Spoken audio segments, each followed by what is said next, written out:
Hello friends, नमस्कार दोस्तों। मेरा नाम है भरत और आज आप मेरे साथ इंग्लिश बोलना सीखेंगे। और इस वीडियो में मैं आपको बताऊंगा कि आप कैसे इंग्लिश को बोल सकते हैं और सीख सकते हैं।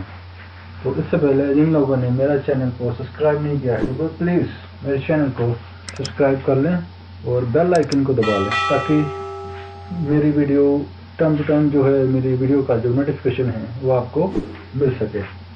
आप में से बहुत सारे लोग हैं जो इंग्लिश सीखना चाहते हैं, बोलना चाहते हैं, पर वो बोल नहीं पाते हैं। इसके लिए बहुत सारे रीजंस और कारण हो सकते हैं। सबसे पहले हो सकता है कि उनमें कॉन्फिडेंस की कमी है।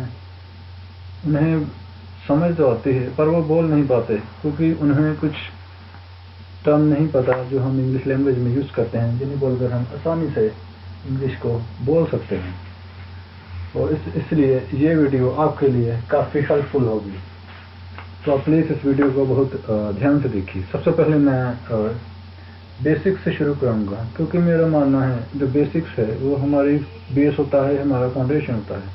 अगर हमारा इंग्लिश लैंग्वेज में, अगर मैं इंग्लिश लैंग्वेज की बात करूँ, अगर इंग्लिश लैंग्वेज में हमारा बेस स्ट्रॉन्ग होगा तो हम डेफिनेटली इस लैंग्वेज को बहुत आसानी से बोल सकते हैं और हमें कुछ भी सोचने की और अटकने की ज़रूरत नहीं पड़ेगी। तो इसलिए मैं सबसे पहले आपको जो है बेसिक से शुरू कराऊंगा।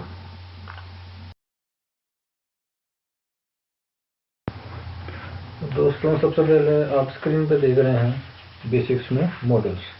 मॉडल जो है इंग्लिश लैंग्वेज का क्या है, बेस है।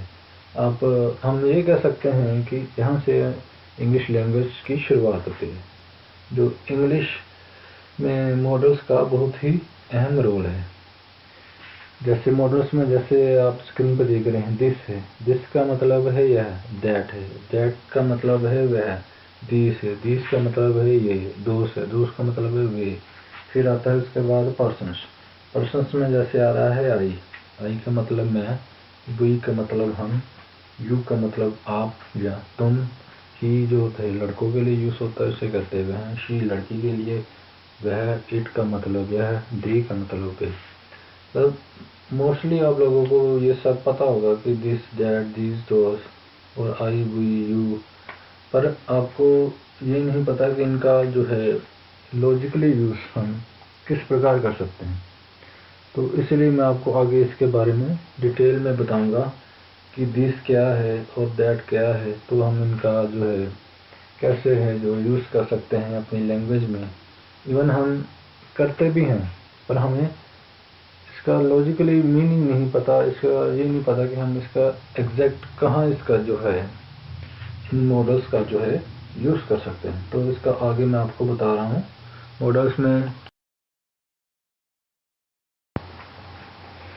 दिस जो है बहुत ही सिंपल टर्म है। आप में से बहुत सारे लोग दिस के बारे में जानते होंगे, इसका यूज़ भी करते होंगे।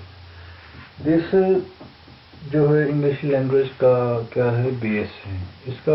अगर मैं इसके प्रयोग की बात करूँ, जिसका प्रयोग कहाँ कहाँ किया जा सकता है, मेरे विचार में जो है दिस जो है एक तो सिंगल चीज़ों के लिए यूज़ होता है। मान लो अगर मैंने किसी सिंगल चीज़ के बारे में बात करनी है, किसी एक वस्तु के बारे में किसी को बताना है, तो उस संदर्भ में मैं जो है दिस का प्रयोग करूँगा। बट वो जो चीज़ है हमारे पास होनी चाहिए, अर्थात हमारी रेंज में होनी चाहिए। तो इस तरह से जो है हम दिस का प्रयोग कर सकते हैं। जैसे आप स्क्रीन पर देख रहे हैं, लिखा हुआ है this is used for reachable things. It means we use this singular to talk about things are closer to us. It denotes a singular thing. It can also be used to give introduction to someone. This is also called singular pronoun. Means जैसे मैंने पहले कहा जो है जिसका जो use है reachable things के लिए, अर्थात जो वस्तुएं आपके पहुंच के अंदर हैं, अगर आप उस वस्तुओं के बारे में आपने बताना है तो उस संदर्भ में जो है हम जिसका यूज़ कर सकते हैं। मतलब जो, पर वो मेरे कहने का मतलब है जो चीज़ें हैं वो सिंगल होनी चाहिए, सिर्फ एक चीज़ के बारे में, और वो आपके पहुंच में है। उस इस प्रकार हम जो है दिस का यूज़ कर सकते हैं। दिस जो है एक सिंगल चीज़ को दर्शाता है।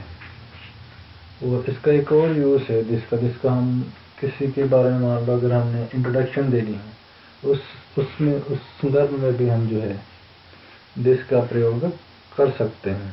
जैसे मान लो मैंने किसी के बारे में बताना है तो मैं उनसे कहूँगा मीट हिम, इनसे मिलिए, दिस इज़ जॉन और दिस इज़ बॉब। मतलब इनसे मिलिए, ये हैं बॉब है और यह है जॉन है। तो इस तरीके से जो है हम दिस का प्रयोग किसी की बारे में बताने के लिए या किसी की इंट्रोडक्शन देने के लिए भी हम जो है दिस का इस्तेमाल कर सकते हैं। और लास्ट लाइन में आपने पढ़ा होगा कि दिस को क्या कहते हैं, सिंगुलर प्रोनाउन।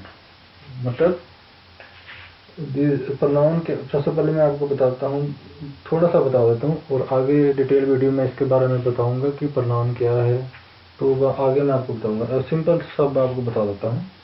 प्रोनाउन जो है ये नाउन की जगह यूज़ होता है, नाउन की जगह इसे यूज़ किया जाता है ताकि हम बार बार जो है नाउन को रिपीट ना करें। उसके संदर्भ में हम जो है दिस का प्रयोग करते हैं। तो वैसे अगर आप नाउन जो है, नाउन के बारे में मैं बता देता हूँ। नाउन जो है किसी पर्सन का नाम होता है या किसी वस्तु या स्थान का नाम हो गया, इसे हम नाउन कहते हैं। प्रोनाउन जो है जिनको इनकी जगह यूज़ किया जाता है वो क्या है, प्रोनाउन। जैसे दिस है, दैट है, दिस है, दोस है, ये क्या है, सारे प्रोनाउन हैं। पर जो दिस जो है जो सिंगल प्रोनाउन है, अर्थात जो सिंगल प्रोनाउन होते हैं उनके लिए जो है दिस का प्रयोग किया जा सकता है। बेसिकली जो दिस जो है दिस का प्रयोग नाउन को दर्शाने के लिए किया जाता है। जैसे मैं आपको एक एग्जांपल देता हूँ, मैं कहता हूँ this is my book. Book क्या है, एक नाउन है। दिस का हो गया प्रोनाउन हो गया। दिस को नाउन के बारे में बताने के लिए जो इसमें यूज़ किया जा रहा है। तो इस प्रकार जो है हम दिस का प्रयोग कर सकते हैं। और आगे आप स्क्रीन पे देख रहे हैं एग्जाम्पल ऑफ दिस या एग्जाम्पलिफिकेशन ऑफ दिस। एग्जाम्पलिफिकेशन मतलब एग्जाम्पल। यहाँ आप देख रहे हैं कि बहुत सारी जो है दिस की एग्जाम्पल दी गई हैं। तो इन्हें देखकर उन्हें अंडरस्टैंड कर आप समझ सकते हैं कि हम जो है दिस का प्रयोग किन किन चीज़ों में करते हैं और किस प्रकार करते हैं। जैसे पहली यहाँ एग्जाम्पल है, दिस इज़ माई बुक। यहाँ मैंने हैंड से इंडिकेशन दिया हुआ है, इस बुक की पिक्चर के पास किया हुआ है, तो ये दर्शा रहा है कि यह मेरी किताब है। दिस इज़ माई बुक, यह किताब जो है मेरी रेंज में है। तो मैं सिर्फ किसी को कह रहा हूँ कि यह मेरी किताब है, दिस इज़ माई बुक। तो आगे नेक्स्ट एग्जांपल आ गई, द कार इज़ माइन। मतलब यह गाड़ी मेरी है। तो यहाँ भी मैं इंडिकेशन दिया हुआ है कि यह कार जो है मेरे नज़दीक है और यह मेरी है और मैं किसी को बता रहा हूँ कि यह मेरी गाड़ी है। आगे आ गया, this house is really fabulous, means शानदार। यह घर बहुत ही शानदार है या वाकई शानदार है। मतलब यह घर मेरे पास में ही है, तो मैं किसी को बता रहा हूँ जो यह घर है बहुत ही शानदार है, बहुत ही बढ़िया है, अच्छा है। तो आगे नेक्स्ट एग्जांपल आ गया। यहाँ मैं इंट्रोडक्शन दो पर्सन्स दे रहे हैं एक दूसरे को। This is John, this is Geeta और सीता। तो इस प्रकार इस पिक्चर्स में आप देख सकते हैं कैसे जो है एक दूसरे को अपनी इंट्रोडक्शन दे रहे हैं। ये सब ये जस्ट है आपको समझाने के लिए कि हम किस प्रकार जो है दिस का प्रयोग कर सकते हैं। और आगे आपके सामने स्क्रीन पर आ रहा है दैट। यहाँ आप देख सकते हैं कि हम जो है किस प्रकार जो है दैट का प्रयोग कर सकते हैं। दैट का प्रयोग भी सेम करेंगे जैसे हम दिस का प्रयोग करते हैं, पर जो है दैट है, दैट जब आप दैट का प्रयोग करेंगे तो उस पोजीशन में या उस सिचुएशन में जो है चीज़ें जो हैं जो आपके नज़दीक नहीं होंगी। मतलब मेरे कहने का मतलब है कि दैट का हम प्रयोग वहाँ करेंगे जहाँ चीज़ें हमारी रेंज में नहीं हैं, करेंगे पर सिंगल चीज़ के लिए। जैसे मैं कह रहा हूँ कि ये पेन है, पेन मेरे नज़दीक नहीं है, काफ़ी थोड़ा सा दूर पड़ा हुआ है, टेबल पे पड़ा हुआ है, तो मैं कहूँगा दैट इज़ माई पेन, इशारा करके उस पेन की ओर इशारा करके कहूँगा कि यह मेरा पेन है, दैट इज़ माई पेन। आगे आप स्क्रीन पर भी देख सकते हैं, लिखा हुआ है that is use for non ritual things, it can be used in single situation to talk about things are far from us. It depicts a singular thing or also shows something at a particular distance. That is also called singular pronoun. जैसे कि मैंने आपको बताया, that का प्रयोग हम वहाँ करते हैं जहाँ चीज़ें हमारी रेंज में नहीं हैं, पर करेंगे किसी एक वस्तु के लिए। जैसे मैंने किसी एक वस्तु के बारे में बताना है, पर वो क्या है, मुझसे थोड़ा दूर है, कुछ दूरी पर है वो चीज़ मुझसे, तो मैं उस चीज़ के बारे में बताने के लिए जो मैं यहाँ दैट का प्रयोग करूँगा। दैट भी क्या है, जो एक सिंगल प्रोनाउन है। प्रोनाउन के बारे में मैंने आपको पीछे बता ही दिया है कि प्रोनाउन क्या होता है, तो इसकी मैं एक अलग से भी एक डिटेल वीडियो बनाऊँगा प्रोनाउन के बारे में, ताकि आपको अच्छी तरीके से जो है प्रोनाउन के बारे में पता चल सके। इस प्रकार जो है हम दैट का प्रयोग कर सकते हैं। फिर मैं दोबारा बता देता हूँ। एक पहला पॉइंट हो गया कि दैट का प्रयोग हम वहाँ करेंगे जहाँ चीज़ें हमारे समीप नहीं हैं या हमारी पहुँच के बाहर हैं। दूसरा, दैट जो है सिंगल चीज़ों के में यूज़ किया जाता है, जैसे दिस का प्रयोग किया जाता है। दैट को जो है सिंगुलर प्रोनाउन कहा जाता है, और दैट जो है पर्टिकुलर डिस्टेंस को दर्शाता है कि कोई चीज़ जो है पर्टिकुलर डिस्टेंस पर पड़ी हुई है, उसके बारे में मैं बता रहा हूँ या बताता हूँ। उस संदर्भ में भी जो है दैट का यूज़ हम कर सकते हैं। तो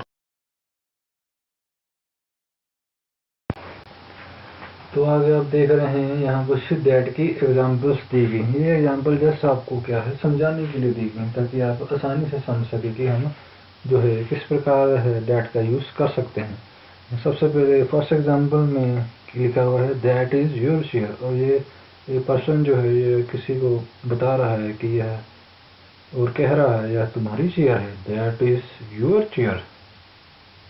आगे आ रहा है दैट इज़ योर शर्ट, और ये पर्सन कह रहा है कि यह तुम्हारी शर्ट है। मतलब जैसे दैट इज़ योर, जैसे मैं किसी को कह रहा हूँ दैट इज़ योर कार, मैं किसी को कह रहा हूँ कि यह तुम्हारी कार है। जो कार जो है, जो थोड़ी दूरी पर है, मैं वो पर्सन को कह रहा हूँ, कोई पर्सन आ रहा है उसके पास से खड़ा हुआ, तो मैं उनसे कहूँगा दैट इज़ योर कार।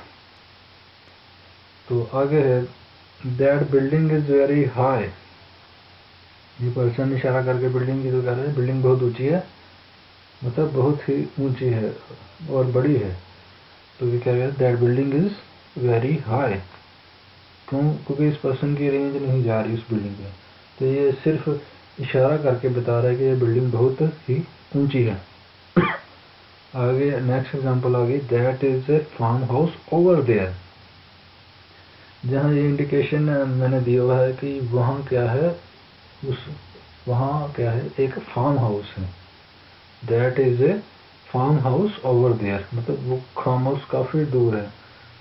तो अगर मैंने उस फार्म हाउस के बारे में किसी को बताना चाहूँगा that is a farm house over there. तो ये जो एग्जांपल हैं सारी दैट की, मुझे आशा है कि आप ये सब एग्जांपल को आसानी से समझ जाओगे और इसे अपनी जो है लैंग्वेज में यूज़ करोगे। तो आगे आप देख रहे हैं यहाँ दिस और दैट का कंपैरिजन व्यू दिया हुआ है। कंपैरिजन व्यू अर्थात दोनों में अंतर किया हुआ कि क्या दिस में क्या अंतर है और दैट में क्या अंतर है। जैसे अगर मैं पहले दिस की बात करूँ इसमें और दैट की बात करूँ, फर्स्ट सेंटेंस देखता हूँ, it is use to point a thing which is closer to us, मतलब इसका प्रयोग किसी चीज़ को की ओर इशारा करने के लिए किया जाता है जो हमारे पास है। अगर मैं यही बात दैट की करूँ, it is use to when a thing which is farther from us, जो कि हमसे दूर है। मतलब कहने का मतलब दिस का प्रयोग हम वहाँ करेंगे अगर मैंने किसी चीज़ की ओर पॉइंट करना है जो हमारे नज़दीक है, उसमें हम स्थिति में जो है दिस का प्रयोग करेंगे। डैट का प्रयोग हम वहाँ करेंगे जो चीज़ हमसे दूर है, उसके बारे में अगर मैंने बताना है तो उसमें हम दैट का जो है प्रयोग करेंगे। आगे आगे it is used in introductions, जिसका प्रयोग जो है किसी के बारे में इंट्रोडक्शन देने के लिए किया जाता है, जैसे मैंने पीछे आपको बताया। वही अगर दैट पे आए, it is not use to give any introduction, मतलब दैट का प्रयोग किसी भी प्रकार की इंट्रोडक्शन, किसी पर्सन की इंट्रोडक्शन देने के लिए दैट का प्रयोग नहीं किया जाता है। आगे आप आएंगे, it can not be used as a relative pronoun, अर्थात इसका प्रयोग किसी भी जो है संबंधित सर्वनाम के रूप में नहीं किया जा सकता। रिलेटिव होता है किसी से संबंधित, उस संदर्भ में जो है हम दिस का प्रयोग नहीं कर सकते। अगर हम दैट पे आऊँ, it can be used as relative pronoun, that को जो है जो रिलेटिव प्रोनाउन के संदर्भ में जो है इसका प्रयोग किया जा सकता है। इसका प्रयोग संबंधित सर्वनाम के रूप में जो है इसका प्रयोग किया जा सकता है। अर्थात रिलेटिव का मतलब होता है कि कोई चीज़ आपके साथ रिलेटेड है, उस संदर्भ में जो है हम दैट का प्रयोग कर सकते हैं। It is used with singular noun, this का जो प्रयोग है जो हम सिंगल नाउन के साथ करेंगे। नाउन को वैसे हिंदी में कहते हैं संज्ञा, तो हम सिंगल नाउन में जो है हम दिस का प्रयोग करेंगे। अगर मैं दैट पर आऊँ, it depicts something at a particular distance, that जो है पर्टिकुलर डिस्टेंस को दर्शाता है, अर्थात कोई चीज़ पर्टिकुलर डिस्टेंस से पड़ी, मैंने इसके बारे में बताना है, तो उस संदर्भ में मैं जो है दैट का जो है प्रयोग करूँगा। तो इस प्रकार आप देख सकते हैं कि कैसे मैंने दिस और दैट का जो है कंपैरिजन व्यू किया है। इसमें मैंने एक टर्म और ऐड की है, रिलेटिव प्रोनाउन। रिलेटिव प्रोनाउन होता है जो किसी के साथ संबंधित होता है, ठीक है। दिस का हम इसमें प्रयोग नहीं करेंगे, बट डैट का हम इसमें प्रयोग करेंगे। और आगे इसकी मैं प्रोनाउन की मैंने पहले बताया, जो प्रोनाउन की जो है मैं डिटेल वीडियो मैं बहुत ही जल्द आपके सामने लेकर आऊँगा, ताकि आगे दोस्तों आप देख रहे हैं स्क्रीन पर लिखा हुआ है यूज ऑफ दिस। इसमें बताया गया है कि हम किस प्रकार जो है दिस का प्रयोग करते हैं। पीछे आपने पढ़ा कि हम किस प्रकार दिस और दैट का प्रयोग कर सकते हैं, ऐसे ही आगे आप देखेंगे कि हम जो है किस प्रकार जो है दिस का प्रयोग कर सकते हैं। दिस क्या है? दिस का मतलब है ये, दिस का प्रयोग उसी प्रकार किया जाता है जैसे दिस का प्रयोग किया जाता है, पर इसका प्रयोग हम कहाँ करेंगे? जैसे हमने एक से ज़्यादा चीज़ों के बारे में बताना है, तो उस संदर्भ में जो है हम दिस का प्रयोग कर सकते हैं। जैसे दिस का मैंने आपको बताया था कि दिस का प्रयोग हम वहाँ करेंगे जहाँ हमने किसी सिंगल चीज़ के बारे में बताना है और चीज़ हमारे पास हो। अब इसमें क्या है, थोड़ा चेंज आ गया है। दिस का प्रयोग हम वहाँ करेंगे एक से ज़्यादा चीज़ों के लिए जो कि हमारे नज़दीक हैं और हमारी पहुँच के अंदर हैं। तो उस स्थिति में जो है हम दिस का प्रयोग करेंगे। और दिस का प्रयोग वहाँ किया जाता है जो जहाँ चीज़ें हमारी पहुँच के अंदर हों। जैसे मैंने मान लो एक से ज़्यादा चीज़ों के बारे में बताना, जैसे मैंने मेरे सामने पढ़े हैं 3-4 पेन पड़े हैं, ठीक है। मैंने इसके बारे में किसी को बताना है, दीज पेन्स आर माइन, ये पेन जो हैं मेरे हैं। तो उनके बारे में मैंने बताने के लिए मैंने कहा है दीज आर माई पेन्स, यह मेरे पेन हैं। मैंने मान लो जैसे मैंने एक से ज़्यादा किताबों के बारे में बताना, तो मैं कहूँगा दीज आर माई बुक्स, यह मेरी किताबें हैं। मतलब आप ये समझ लो कि अगर एक से ज़्यादा चीज़ें आपके समीप पड़ी हैं, अगर उसके बारे में आपने किसी को बताना है, तो उस सिचुएशन में या उस स्थिति में जो है हम दीज का प्रयोग करेंगे। और आगे आप स्क्रीन पर भी पढ़ सकते हैं, it is used as, this is used for ritual things, but it doesn't mean that we can use these with singular noun और things. In fact It is used with plural nouns or things which are nearer to us. It is also called plural pronoun. This का प्रयोग हम वहाँ करेंगे जैसे हमने एक से ज़्यादा चीज़ों के बारे में बताना है। दिस का प्रयोग वहाँ नहीं कभी भी नहीं करेंगे जहाँ हमने एक चीज़ के बारे में बताना है। अगर हमने एक चीज़ के बारे में बताना है तो दिस का प्रयोग करेंगे। अगर एक से ज़्यादा चीज़ों के बारे में बताना है तो दिस का प्रयोग करेंगे। बशर्ते है वो चीज़ें हमारे समीप होनी चाहिए, हमारे पास होनी चाहिए। और दिस को क्या कहते हैं? Plural pronoun. जैसे मैंने पीछे कहा, दिस को कहते हैं सिंगुलर प्रोनाउन, जैसे दिस को कहते हैं प्लूरल प्रोनाउन अर्थात बहुवचन सर्वनाम। प्रोनाउन हो गया। तो यहाँ आप आगे स्क्रीन पर देख रहे हैं, यहाँ कुछ दिस की कुछ एग्जांपल्स दी गई हैं जिन्हें समझकर आप आसानी से इसका यूज़ कर सकते हैं कि हम किस प्रकार जो है दिस का यूज़ कर सकते हैं। इसमें बताया गया है, इन एग्जांपल्स में बताया गया है कि कैसे जो है दिस का प्रयोग अलग अलग सिचुएशन में, अलग अलग स्थितियों में जो है किया जा सकता है। जैसे आप यहाँ पहली एग्जांपल में देख रहे हैं, लड़की बता रही है कि आम के बारे में बता रही है कि ये जो आम है बहुत ही स्वादिष्ट है। तो मैं इसे कैसे कहूँगा? These mangoes are really delicious. लड़की कह रही है कि this girl is saying that this mangoes are delicious. ये आम बहुत ही स्वादिष्ट हैं। ऐसे ही नेक्स्ट एग्जांपल में जो है जो जूते हैं ये समीप पड़े हुए हैं किसी के, तो मैं इसके इन जूतों के बारे में कहूँगा कि दीज आर योर शूज। मतलब मुझे पता नहीं है कि ये उसके स्क्रीन पर मेरे नज़दीक पड़े हुए हैं, तो मैं किसी को पूछूंगा कि ये आपके जूते हैं, दीज आर योर शूज। ऐसे ही आगे यहाँ कुछ कलर्स पड़े हुए हैं, इसमें देख रहे हैं एक से ज़्यादा कलर्स हैं। यहाँ मैंने समीप में जाके इंडिकेशन दिया हुआ है, these colours are really awesome. मतलब मैं इस कलरों की प्रशंसा के बारे में बताऊँ कि ये कलर वाकई कमाल के हैं, मतलब बहुत ही बढ़िया हैं। These colours are really awesome. तो नेक्स्ट में देख सकते हैं आप, दीज बुक्स आर रीडेबल। मतलब मेरे पास बहुत सारी बुक्स पड़ी हुई हैं, तो मैंने इनमें से कुछ बुक्स पढ़ी भी गई हैं। तो मैं बताना चाहता हूँ ये बुक्स बहुत ही पढ़ने के योग्य हैं, अर्थात पठनीय है। पठनीय मतलब पढ़ने के योग्य, जिसे आप पढ़ सकते हो, पढ़ने के लिए उन किताबों में कुछ है। तो मैं कहूँगा दीज बुक्स आर रीडेबल, मतलब पढ़ने योग्य हैं। तो इन ये सब एग्जांपल जो हैं जस्ट आपको समझाने के लिए दी गई हैं, ताकि आप दीज का प्रयोग है जो आसानी से कर सकें। तो आगे हम दोस्तों, आप स्क्रीन पे देख रहे हैं दोस। स्क्रीन पे लिखा हुआ है यूज ऑफ दोस। मतलब इसमें बताया गया है कि हम जो है किसी प्रकार जो है हम दोस का प्रयोग कर सकते हैं। दोस का प्रयोग हम उसी प्रकार करेंगे जैसे हम दैट क्या करते हैं, बट इसमें हम एक से ज़्यादा चीज़ों के बारे में बताने के लिए करेंगे दोस का प्रयोग। और वो चीज़ें क्या है, हमारे समीप नहीं पड़ी हैं, किसी विशेष दूरी पर पड़ी हुई हैं।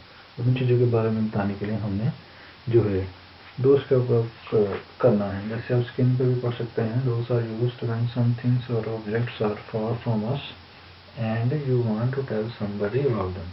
मतलब दोष का प्रयोग हम तब करेंगे जब हमने एक से ज़्यादा चीज़ों या ऑब्जेक्ट्स या वस्तुओं के बारे में बताना है और वो क्या है, हमारी पहुंच के बाहर है, हम हमारी रेंज में नहीं है, किसी विशेष दूरी पर पड़ी हुई। उस प्रकार हम जो है दोष का प्रयोग कर सकते हैं। हम यहाँ पढ़ सकते हैं, it is used with plural noun. मतलब एक से ज़्यादा वस्तुओं के लिए, चीज़ों के लिए हम जो है इसका प्रयोग कर सकते हैं।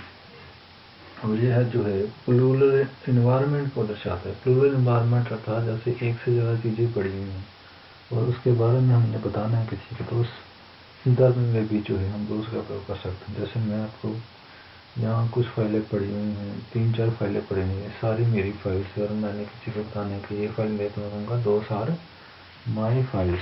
तो ये फाइल क्या है, मेरी है। तो इस तरीके से जो है हम दोस्त का प्रयोग कर सकते हैं। दोस्त जो है नाउन की जगह यूज़ किया जाता है। जैसे मैंने आपको पहले भी बताया था प्रोनाउन के बारे में। प्रोनाउन का प्रयोग हम तब करते हैं जब हम नाउन की जगह करते हैं प्रोनाउन का प्रयोग। उसी प्रकार दोस्त भी क्या है, एक प्रोनाउन है, तो इसका प्रयोग हम नाउन की जगह करते हैं और इसलिए इन्हें प्लूरल प्रोनाउन भी कहा जाता है। तो एक से ज़्यादा चीज़ों के लिए, इसलिए इसे एक से ज़्यादा नाउन की जगह यूज़ किया जाता है, इसलिए इसे प्लूरल प्रोनाउन कहा जाता है। दोस्तों अगर आप स्क्रीन पे देख सकते हैं यहाँ कुछ दोस्त की एग्जांपल्स दी हुई हैं। ये एग्जांपल जस्ट आपको समझाने के लिए दी गई है। यहाँ पहले जैसे एग्जांपल में देख सकते हैं मैंने 2 पिक्चर्स लगाई हुई हैं। एक पिक्चर्स जो है पर्सन्स की, दूसरी है कोई ब्यूटीफुल पिक्चर है, ठीक है। ये पर्सन जो है इनकी तस्वीरें ले रहे हैं इस व्यू की, तो ये इन पिक्चर्स की तस्वीरें ले रहे हैं। तो ये कह रहे हैं कि दोज आर ब्यूटीफुल पिक्चर, वे खूबसूरत पिक्चर तस्वीरें हैं। तो ये कह रहे हैं कि जो तस्वीरें हैं जो बहुत ही खूबसूरत हैं। So those are beautiful pictures. Next example है those apples are very costly. तो ये 2 पर्सन से इन सेबों के बारे में बात करें, पर ये जो सेब जो है इनके नज़दीक नहीं है, तो ये उनके बारे में बताया करें कि भाई ये जो है सेब बहुत ही महंगे हैं। तो कह रहे हैं those apples are very costly, बहुत ही जो है कॉस्टली हैं। तो यहाँ ये लेडीज तीसरे एग्जाम्पल में लेडीज इन नोटबुक्स की ओर इशारा कर रही है। ये कह रही है दोज आर माई नोटबुक्स। ये कह रही है कि ये जो नोटबुक्स हैं ये उसकी हैं, मतलब उसकी बुक्स हैं। कह रही है दोज आर माई नोटबुक्स। आगे लास्ट एग्जाम्पल है दोज आर योर नेबर्स। तो ये लड़का जो है लड़की से पूछ रहा है, जिसमें दूसरी तरफ कुछ लोगों की तस्वीर है, ये जो है इनके नेबर है, इस लड़की के नेबर है। तो ये पूछ रहा है दोज आर योर नेबर्स, क्या ये जो पड़ोसी हैं ये आपके पड़ोसी हैं। तो दोस्तों आपसे कहीं पर देख रहे हैं कि मैंने यहाँ दीज और दोस्त का जो है एक कंपैरिजन व्यू दिया हुआ है। कंपैरिजन व्यू में देने का मतलब है कि आप दीज और दोस्त के पीछे जो डिफरेंस को समझ सकें और उनकी कुछ सिमिलैरिटीज हैं वो भी आप समझ सकें।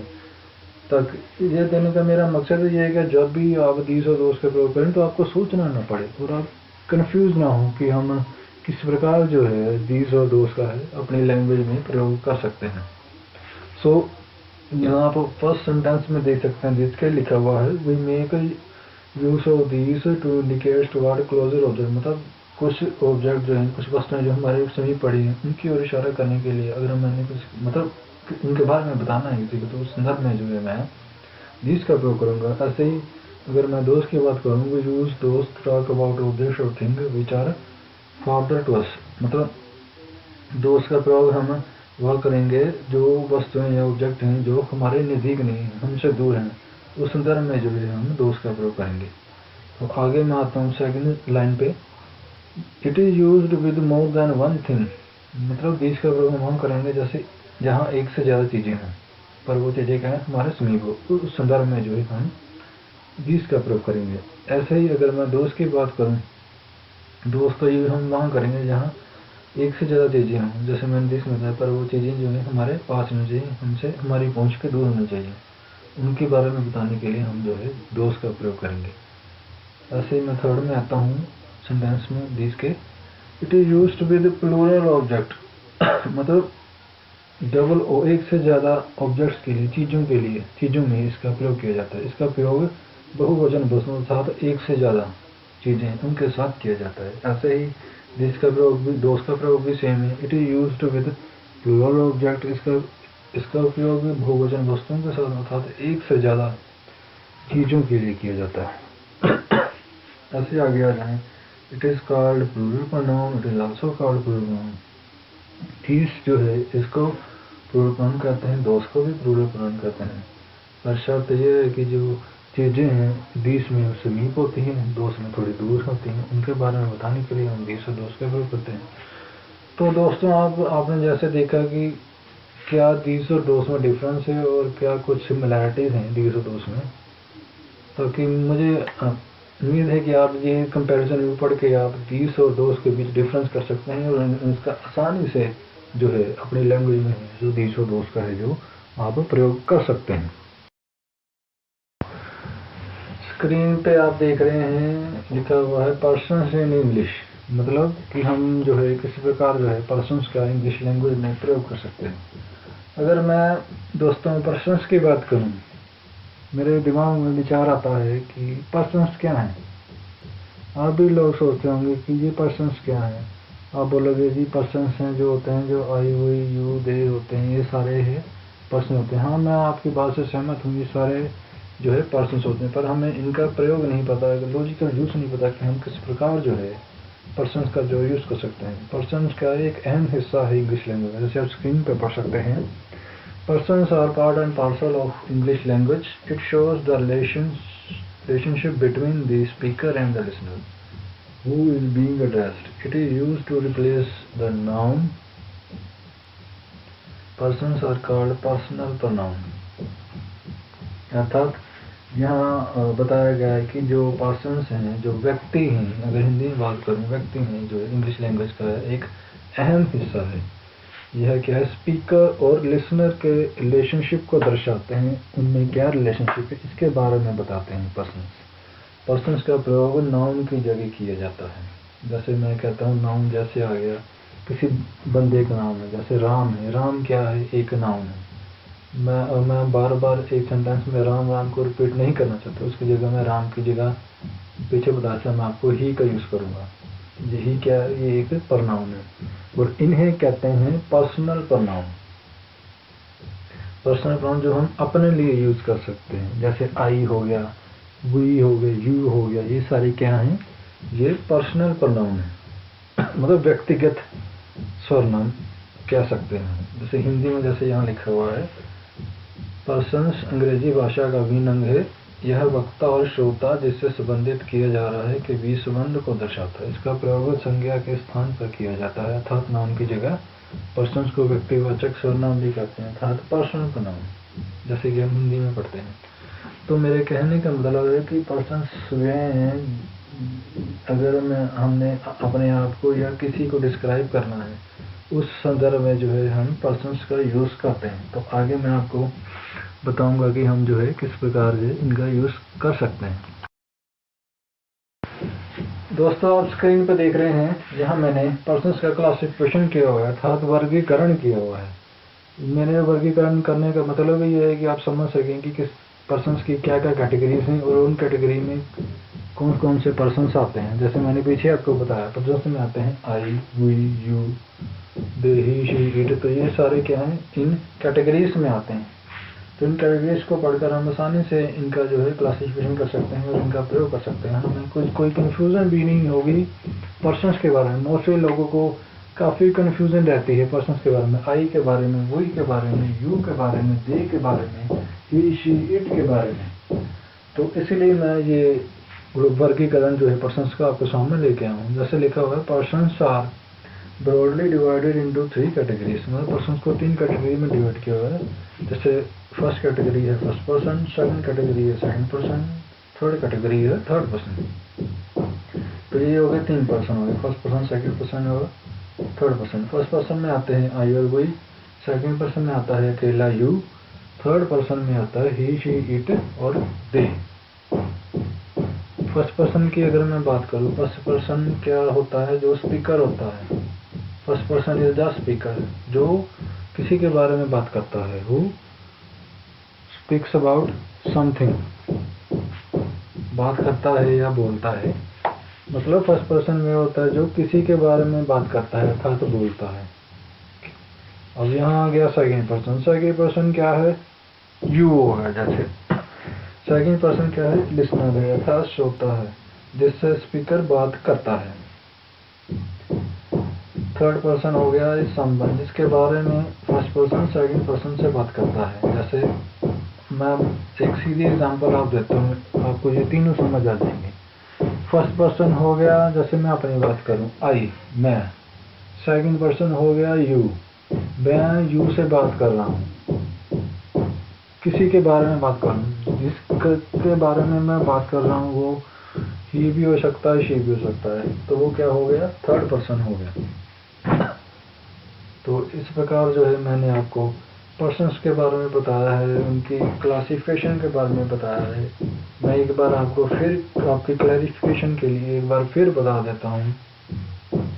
फर्स्ट पर्सन वह होता है जो किसी के बारे में बात करता है। सेकंड पर्सन वह होता है जो किसी के बारे में सुनता है, अर्थात जिससे फर्स्ट पर्सन बात कर रहा है। जिससे बात कर रहा है वो क्या है, वो सेकंड पर्सन है। थर्ड पर्सन वो होता है जिसके बारे में बात की जा रही है, अर्थात फर्स्ट पर्सन जो है सेकंड पर्सन से जिसके बारे में बात करता है वो क्या है, वो है थर्ड पर्सन है।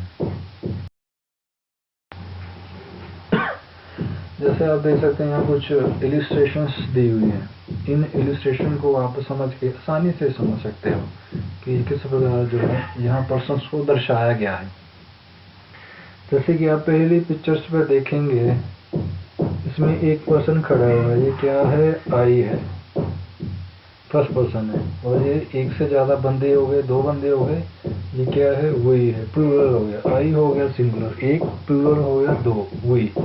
ये दोनों क्या है, ये दोनों है फर्स्ट पर्सन, इन्हें कहते हैं हम फर्स्ट पर्सन। जैसे हम सेकंड पे आते हैं, 2 बंदे हैं, ये एक दूसरे से बात कर रहे हैं, ये क्या हो गया, यू हो गया। जैसे आप देख सकते हैं एक बंदे ने हाथ में टेलीफोन पकड़ा हुआ है, दूसरा उस शीशे और इशारा कर रहा है, मतलब ये कह रहा है ये क्या है, यू है, अर्थात सिंगुलर है। यू के बारे में बताऊं, ये सिंगल भी हो सकता है और प्लूरल भी हो सकता है। जैसे मैं किसी एक बंदे से बात कर रहा हूँ, ये यू मतलब वो एक ही है, अर्थात सिंगुलर है। अगर मैं एक ही टाइम में 2 बंदों से बात करूँ, जो मेरे सामने हैं वो भी यू है, पर वो क्या है, प्लूरल है। जैसे आप दूसरे में देख सकते हो कि ये एक लड़का है, एक लड़की है, ये एक बंदा उससे बात कर रहा है, ये 2 हो गए, यू हो गए, ये भी यू ही है, प्लूरल। अर्थात मेरे कहने का मतलब है सेकंड पर्सन एक भी हो सकता है और एक से ज़्यादा भी हो सकते हैं, पर उन्हें क्या कहते हैं, यू, एक ही कैटेगरी में रखा गया, अर्थात यू, ये यू ही होगा। मतलब आपके सामने जो भी है, आपके सामने चाहे एक बंदा है, चाहे 2 बंदे हैं, चाहे 3 बंदे हैं, वो सारे क्या हो जाएंगे, यू हो जाएंगे। आप उनसे बात कर रहे हो, वो क्या सारे, आप उन्हें क्या प्रोड्यूस करोगे, यू कहोगे उन्हें, यू। तो ये क्या है, सेकंड पर्सन हो गया। अब लास्ट नीचे आ जाएं थर्ड पर्सन में। थर्ड पर्सन में जैसे ये बात कर रहा है, किसी लड़के से बात कर रहा है, ये क्या है, ही।